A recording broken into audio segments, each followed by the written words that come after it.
সরকারের কোনো ক্রেডিটই আমি দিচ্ছি না, কারণ সরকারের ক্রেডিট যদি দিতাম তাহলে তো ওই 1.5 বছর সে যন্ত্রণা সহ্য করতো না। তার কমান্ডে যদি এত কাজ হইতো ওই 1.5 বছর তো সহ্য করতো না। এখানে প্রশাসন নিজেরাই সিদ্ধান্ত নিছে, ইসিও কিছু না এখানে। ইসি তো খালি কাগজে কলমে ইসির আন্ডারে এই সবাই যায়, আসলে তার নিজেরাই সিদ্ধান্ত নিছে। এমন একটা নির্বাচন কোনো আলোচনা যাতে না হয়, কারণ এই নির্বাচন মানি ইউনূস সাহেবের অপসারণ।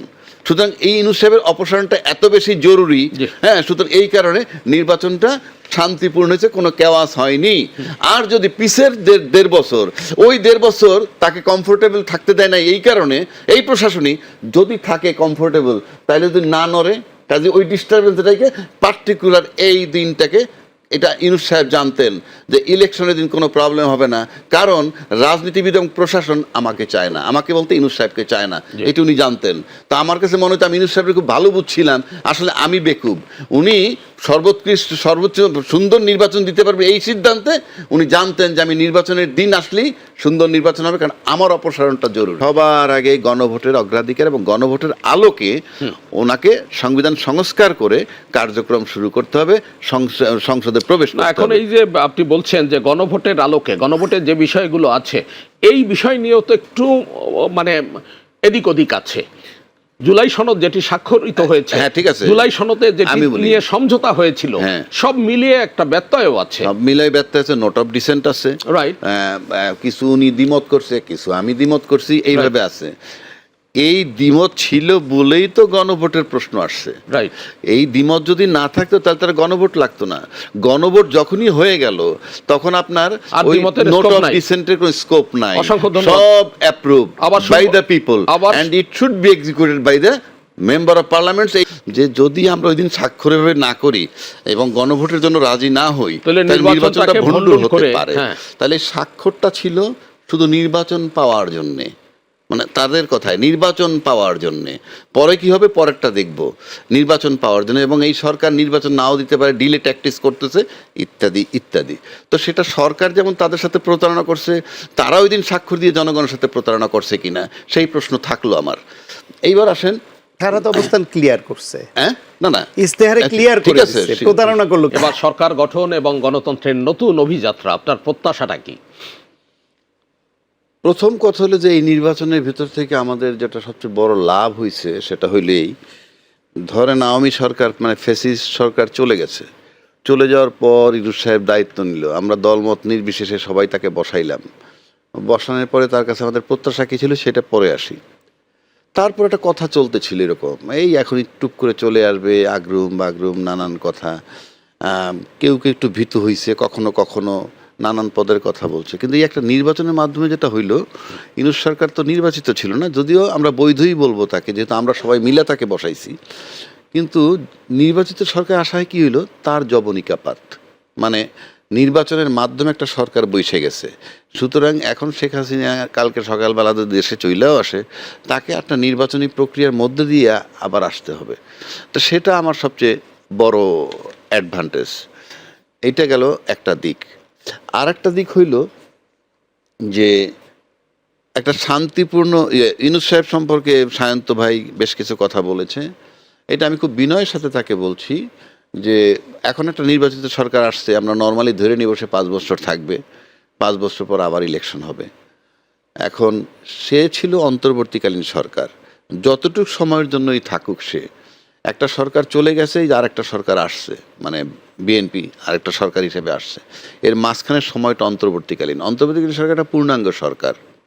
এখন এই পূর্ণাঙ্গ সরকার যে কোনো সিদ্ধান্ত নিতে পারে, তবে যদি সেই কোনো সিদ্ধান্ত রাষ্ট্রের জন্য ভালো না হয় কিংবা ক্ষতিকারক কিছু হয়ে থাকে, আমার মনে হয় নির্বাচিত সরকার আসছে, তাদের সেটা প্রিভিলেজ আছে এটা রিভিউ করার, যদি প্রয়োজন না মনে করে এটা রিভিউ করে বাতিল করার, এবং সেটা যদি জনস্বার্থে বোঝানো যায় আমরাও কোঅপারেট করব 100 বার। কারণ আপনি যদি বুঝাইতে পারেন যে এটা জনস্বার্থ বিরোধী হয়েছে কিংবা খুব বেশি ক্ষতিকারক, অফকোর্স সেই রিভিউ করার সুযোগ আছে, সেটা তারা করুক।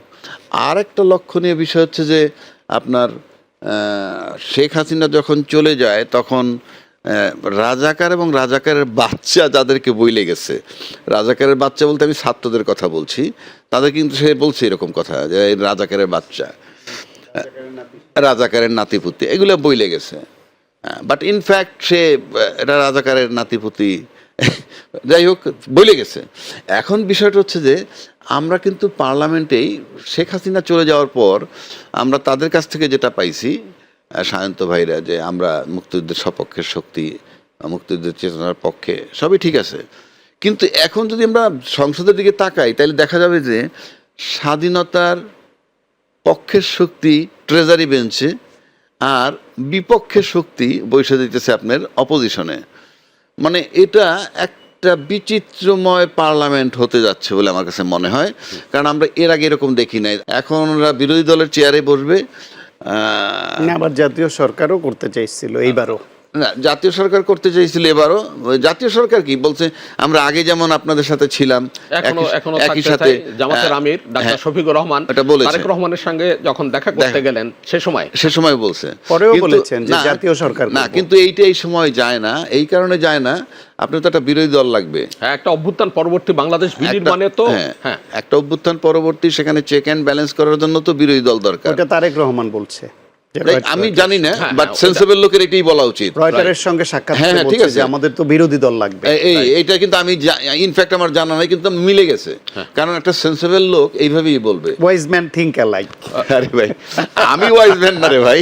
না শুনেন, আমি একটা কথা বলি, এত বড় একটা রেসপন্সিবিলিটি তারেক রহমান সাহেব পাইছে। আমরা যে যত কথাই বলি, টক শোতে এসে নানান কথা বলি, আমরা যে আর্গুমেন্ট করি সেটাও কিন্তু এটা মানে এই না যে আমি তার বিরোধিতা করতে বা চ্যালেঞ্জ করতেছি।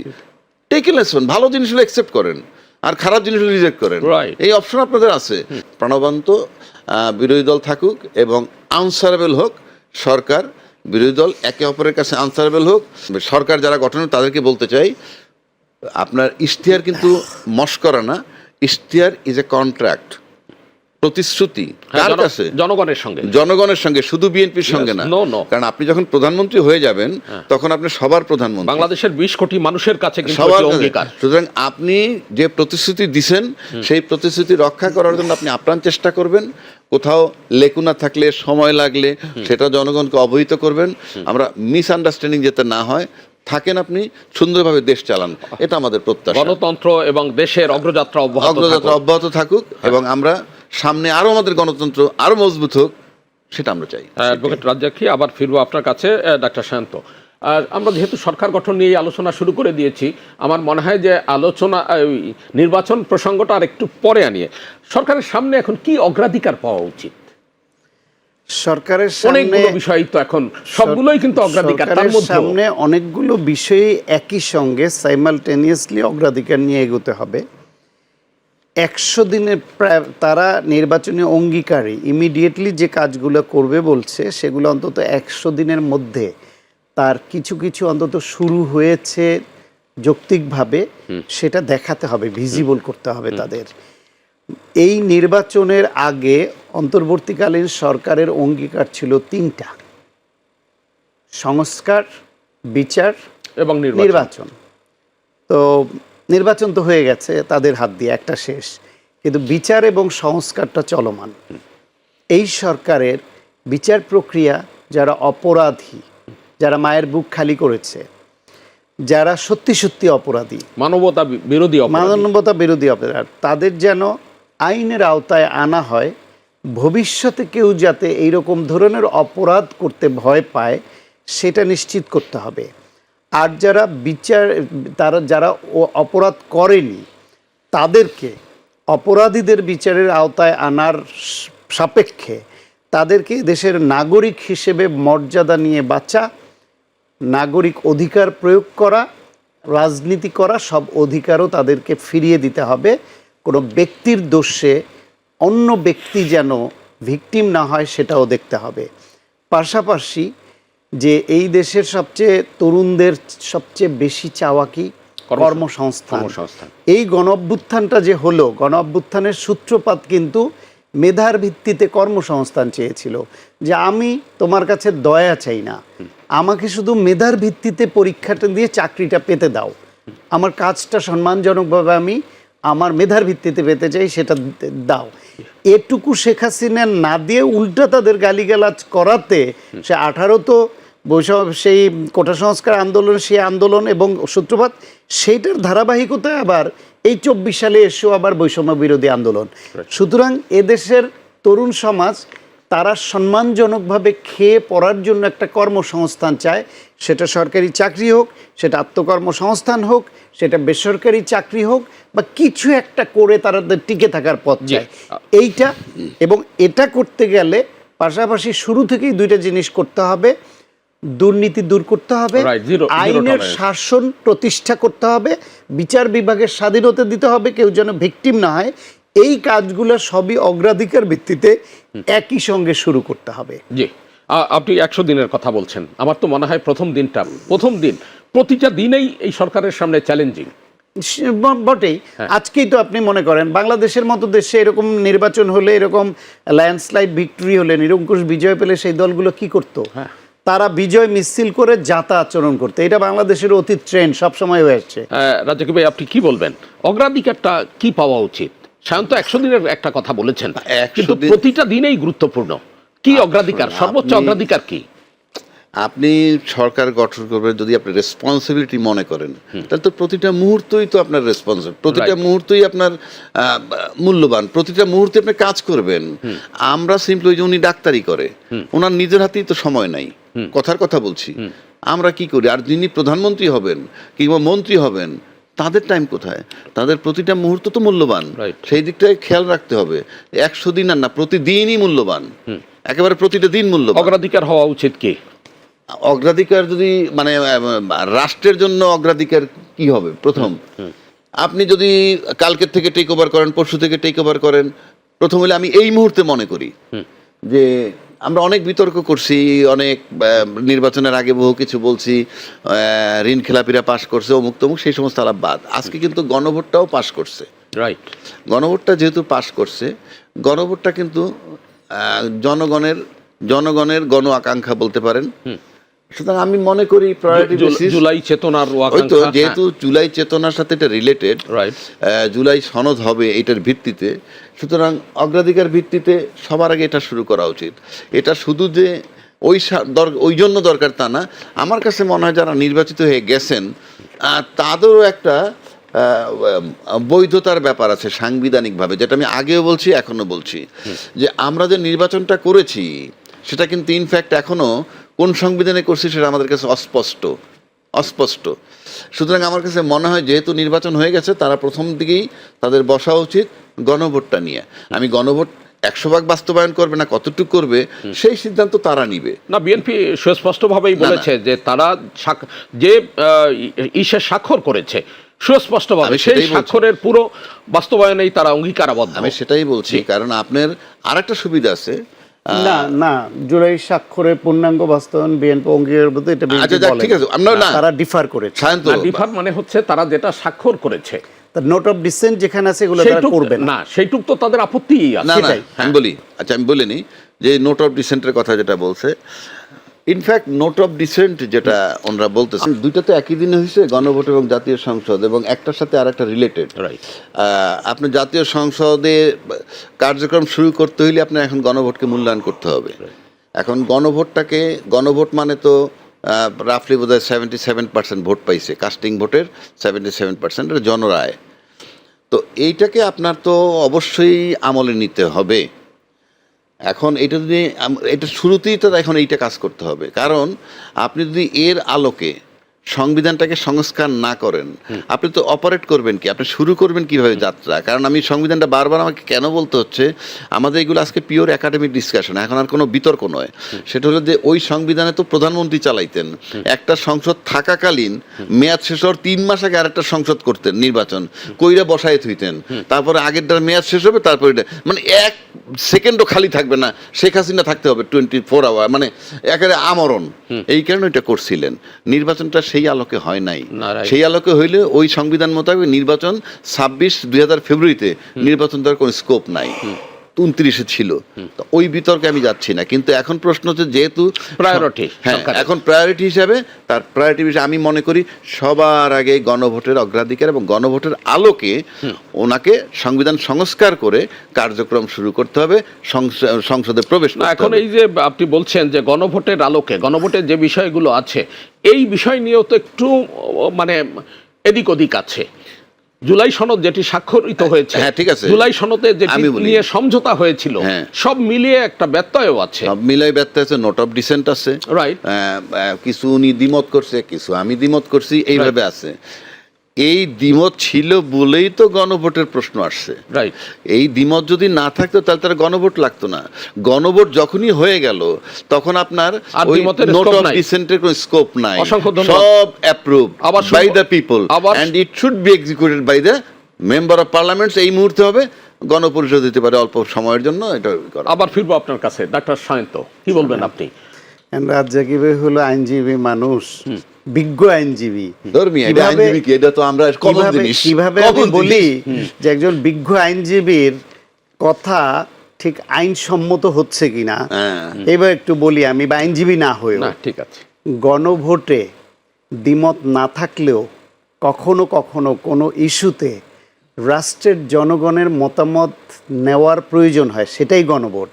জিয়াউর রহমান যখন 19 দফা দেয়, জিয়াউর রহমানের 19 দফার মধ্যে কেউ তখন তো দ্বিমত করে নাই, কোনো প্রতিপক্ষ ছিল না, কিন্তু তাকে বলতে হয়েছে জিয়াউর রহমানের প্রণীত এই 19 দফার মাধ্যমে দেশ এগিয়ে নিয়ে যাওয়াকে আপনি কি সমর্থন করেন? হ্যাঁ অথবা না।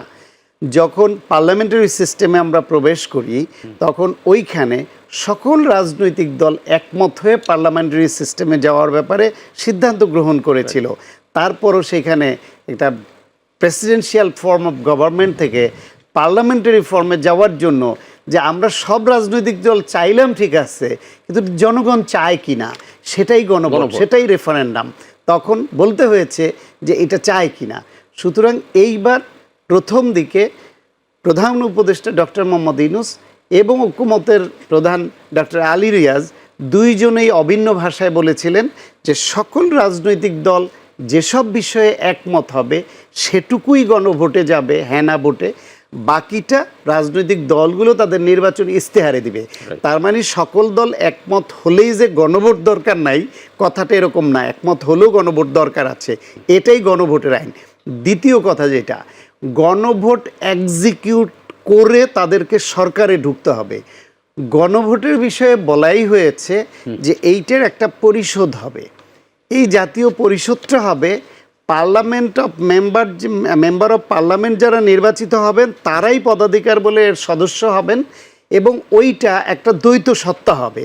জাতীয় সংসদের সদস্যরা ওইভাবে চালাবেন, আর এটা পাশাপাশি এই পরিষদ এই যে গণভোটে যে সিদ্ধান্ত নেওয়া হলো এগুলোকে আইনে পরিণত করবেন, যাচাই বাছাই বিচার বিশ্লেষণ করে, শুধু 180 দাগ দিনের দেবেন আর মধ্যে। সই করবেন সেটা না, এটা এবং 180 দিনের মধ্যে। not only 180 দিন, 180 কার্য দিবস। Right. এবং সংসদীয় কার্য দিবস মানে হলো জাতীয় সংসদ যতদিন বসে হ্যাঁ, ওই সেখানে হারে থাকে। 180 সংসদীয় কার্য দিবস মানে হলো এতে 220 দিন হতে পারে। 2-2.5 বছর 3 বছরও লেগে যেতে পারে।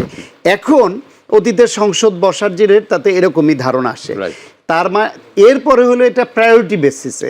সুতরাং একটা নির্বাচিত সরকার তাদেরকে প্রায়োরিটি হইলো গণভোটকে এক্সিকিউট করে, এটাকে এক্সিকিউট করে তাদেরকে সরকারে ঢুকতে হবে, এইটাও আইনসম্মত না এবং যেই সিদ্ধান্তর সঙ্গে ম্যাচ করে না।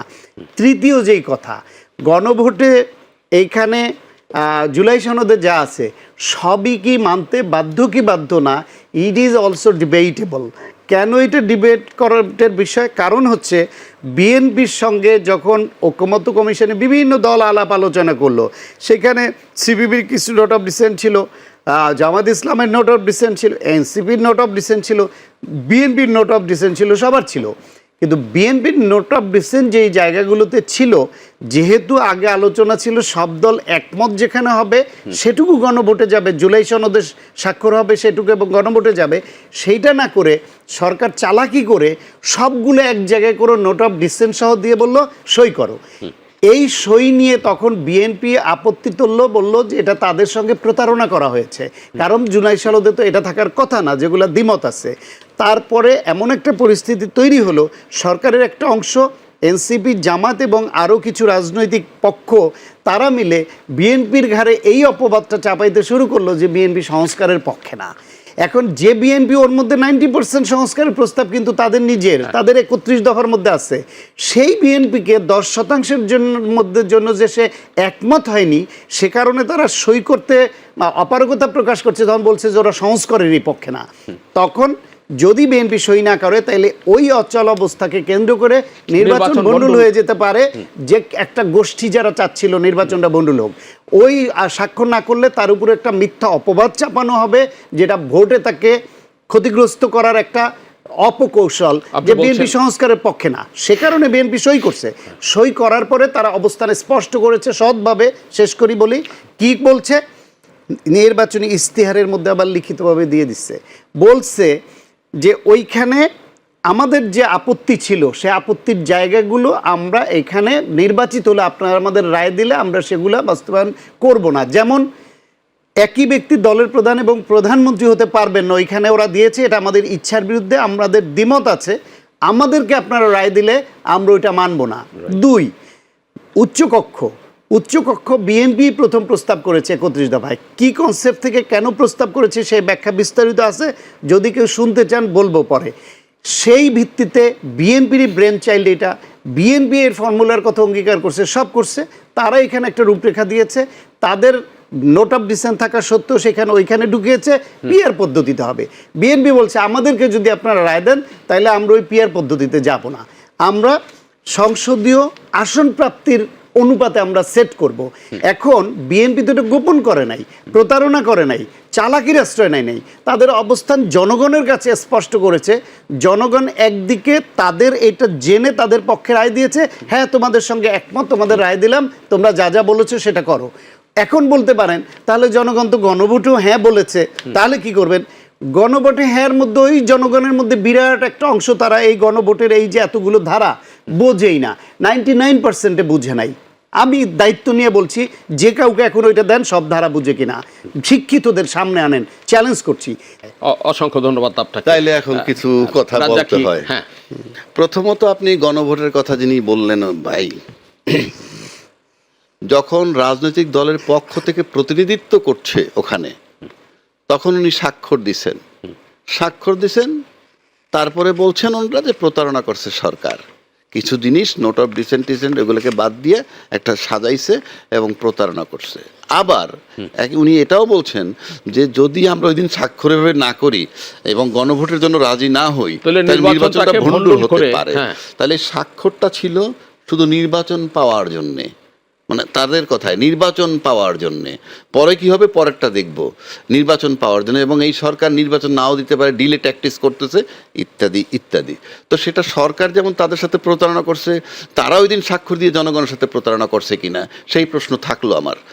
এইবার আসেন, তারা তো অবস্থান ক্লিয়ার করছে, হ্যাঁ না ইস্তেহারে ক্লিয়ার করে দিচ্ছে, প্রতারণা করলো কি গোপন করলে না প্রতারণা। ওই ইশতেহার আমার কাছে এখন মূল্যবান না, কারণ একটু আগে বলছেন ইস্তেহার হলো দলিল, স্পষ্ট বলছেন এটা জনগণের সঙ্গে।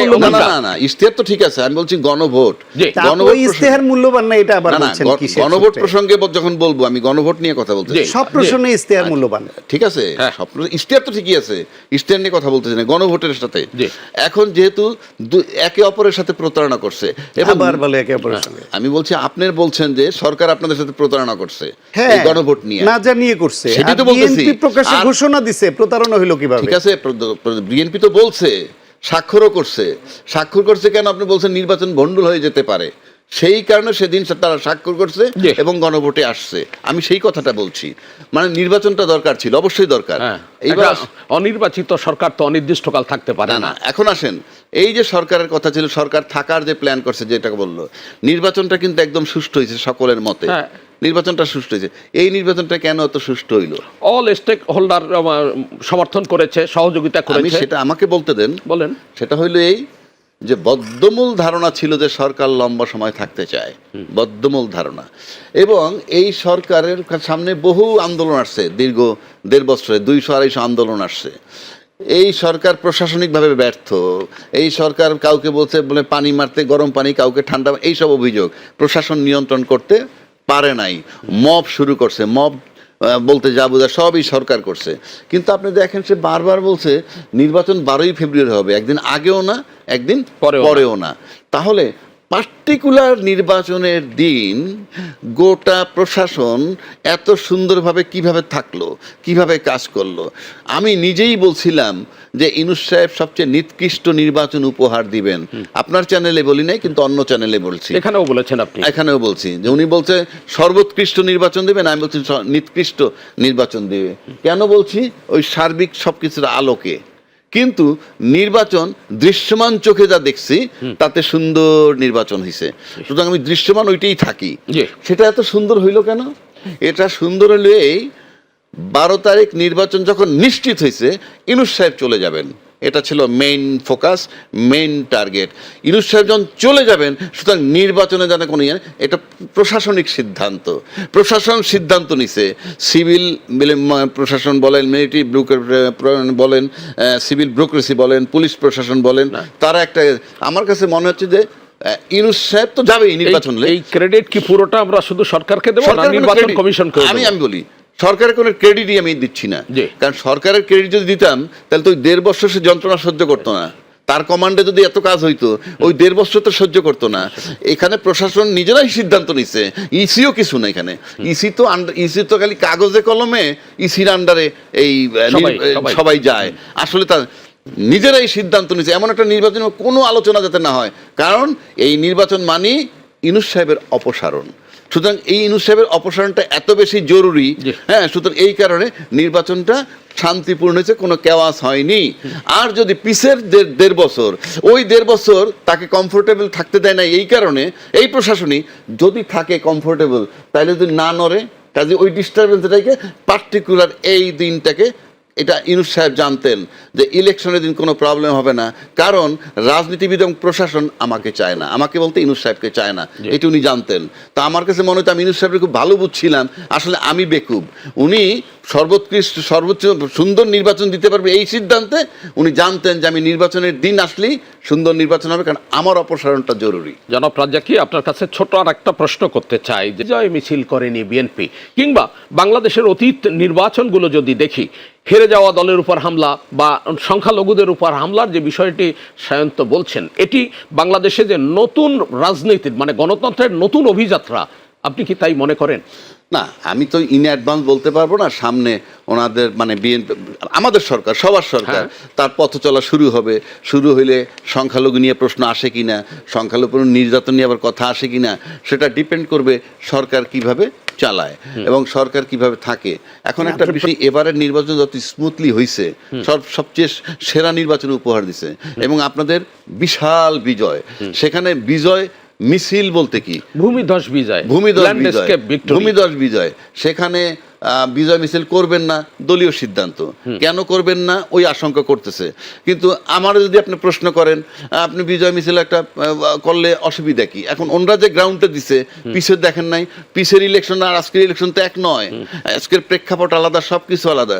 16 বছর পরে আজকে বিরোধী দলে যারা ছিল, মানে যারা বিরোধী দলে গেছে, তারা একটা বড় আসন পাইছে বলতে গেলে, যেটা মনে করেন তাদের জন্য একটা বিরাট আসন। ওইটা তাদের জন্য ভূমিধস জয়, তাদের জন্য ভূমিধস জয়। পাশাপাশি আপনি যদি ধরেন এনসিপি, তারা বোধহয় 6টা না কয়টা, 7টা সিট না, 6টা সিট পাইছে।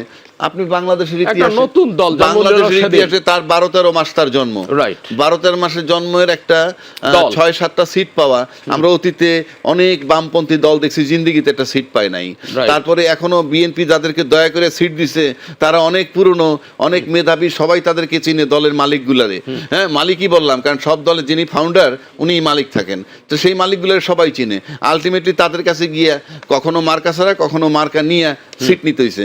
সেক্ষেত্রে তাদের যে 6টা সিট পাইছে, অত্যন্ত আমি মনে করি তাদের একটা ভবিষ্যৎ আছে, কোনো সন্দেহ। আবার তারা যাদের সাথে যোগ দিছে তাদের আবার স্ক্যান্ডেল আছে, সবকিছু মিলে যদি দেখেন একটা বার্তা যায় যে তাদের একটা ভিত্তি হলো, এবং সামনে আমার কাছে মনে হয় এইটা চলমান থাকবে, একটা তৃতীয় ধারা বেরোয় আসতে পারবে। আর বিজয় মিছিল করে নাই যে গ্রাউন্ডটা ওনরা বলতেছে, if it is a fact, justified. আর আমার কাছে মনে হয় বিজয় মিছিল করলেও কোনো সমস্যা, আমার কাছে মনে হয় না খুব বেশি কিছু ক্ষতিকারক, ঝুঁকিপূর্ণ কিছু হইতো।